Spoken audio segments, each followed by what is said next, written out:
Good morning friends. आज हम परमाणु संरचना में परमाणु संख्या और द्रव्यमान संख्या के बारे में जानकारी प्राप्त करेंगे। बच्चों, जैसा कि आप जानते हैं कि तत्व के नाभिक में प्रोटॉन और न्यूट्रॉन होते हैं और इलेक्ट्रॉन नाभिक के बाहर गति करता है। किसी तत्व के नाभिक में जितने प्रोटॉन हो वह उसकी परमाणु संख्या या परमाणु क्रमांक को प्रदर्शित करते हैं।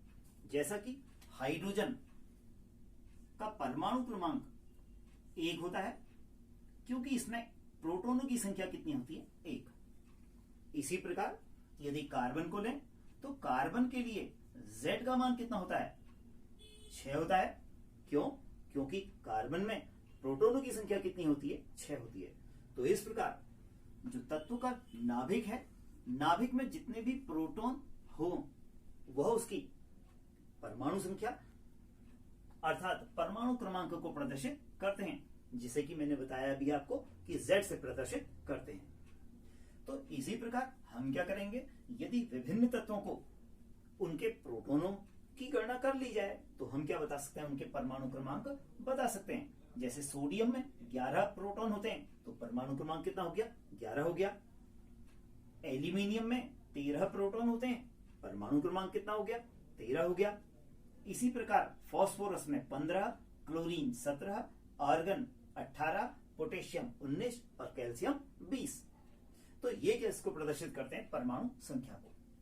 इसी के आगे यदि हम द्रव्यमान संख्या को लें तो अभी हम जानते थे कि परमाणु में 3 मूल कण होते हैं, इलेक्ट्रॉन, प्रोटॉन और न्यूट्रॉन। क्या आप जानते हैं कि जो परमाणु का कुल द्रव्यमान होता है वो वास्तव में उसके नाभिक में उपस्थित जो अपरमाणु कण हैं उनके द्रव्यमान के बराबर होता है। और नाभिक में कौन कौन से कण उपस्थित होते हैं? प्रोटॉन और इसके साथ साथ एक उदासीन कण न्यूट्रॉन।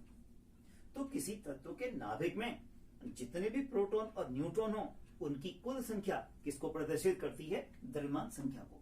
और इसे हम किससे प्रदर्शित करते हैं? ए से प्रदर्शित करते हैं।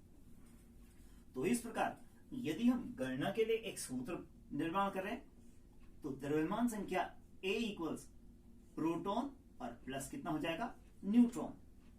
जितने भी प्रोटॉन होंगे उन्हें हम किस में जोड़ेंगे? न्यूट्रॉन में। तो इस प्रकार यदि सोडियम को देखा जाए तो सोडियम में इलेक्ट्रॉनों की संख्या 11 होती है, प्रोटॉनों की संख्या 11 होती है और न्यूट्रॉनों की संख्या 12 होती है। तो ये इलेक्ट्रॉन है, ये इसके प्रोटॉन है और ये इसके न्यूट्रॉन है। तो अभी आपने देखा था कि प्रोटॉन और न्यूट्रॉन को जोड़ेंगे तो सोडियम के लिए जो द्रव्यमान संख्या होगी वो कितनी हो जाएगी? 11 प्रोटॉन और 12 कितने हो जाएंगे? न्यूट्रॉन। और इस प्रकार कितना प्राप्त हुआ हमको? 23। इसी प्रकार से यदि हम कार्बन को लें, कार्बन में इलेक्ट्रॉनों की संख्या कितनी होती है? आप 6, प्रोटॉन भी कितने होते हैं? 6 और न्यूट्रॉन भी कितने होते हैं? 6। इसमें प्रोटॉन और न्यूट्रॉनों की संख्या समान होती है। तो इस प्रकार कार्बन परमाणु के लिए जो द्रव्यमान संख्या होगी 6 प्रोटॉन और प्लस 6 कितने हो जाएंगे? न्यूट्रॉन हो जाएंगे। और इस प्रकार हमको कितना प्राप्त हुआ? 12। तो इसकी द्रव्यमान संख्या कितनी हो जाएगी? 12। तो किसी तत्व में जो परमाणु संख्या है और द्रव्यमान संख्या है हम कैसे प्रदर्शित करते हैं? उसके प्रोटॉन और न्यूट्रॉनों की सहायता से।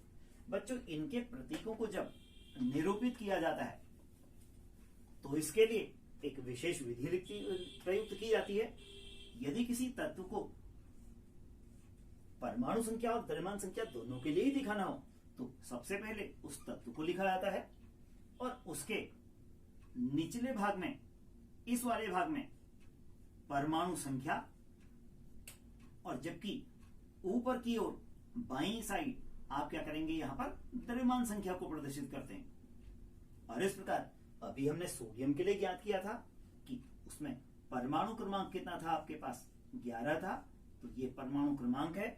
और 23 उसके पास क्या हो गया था? प्रोटॉन और न्यूट्रॉन को जोड़कर द्रव्यमान संख्या ज्ञात हुई थी। और द्रव्यमान संख्या को क्या लिख देंगे? ये। तो इस प्रकार 11 Na23 इसको पढ़ा जाता है। और इसी प्रकार यदि आप दूसरे तरीके से लिखना चाहें तो इसको हम ऐसे भी लिख सकते हैं, 11 Na और इधर लिख दिया हमने 23। और इस प्रकार ये क्या होगा? इसका प्रतीक होगा। तो यदि आप इसको याद करना चाहें तो आप क्या करेंगे, यहां पर उस तत्व का नाम लिखेंगे और बाईं ओर इसके परमाणु क्रमांक और पुनः इसके ऊपर घात के रूप में किसको लिखा जाएगा, द्रव्यमान संख्या को, और इस प्रकार उस तत्व का निरूपण हो जाता है। तो आज हमने देखा था कि तत्वों की परमाणु संख्या और द्रव्यमान संख्या क्या है।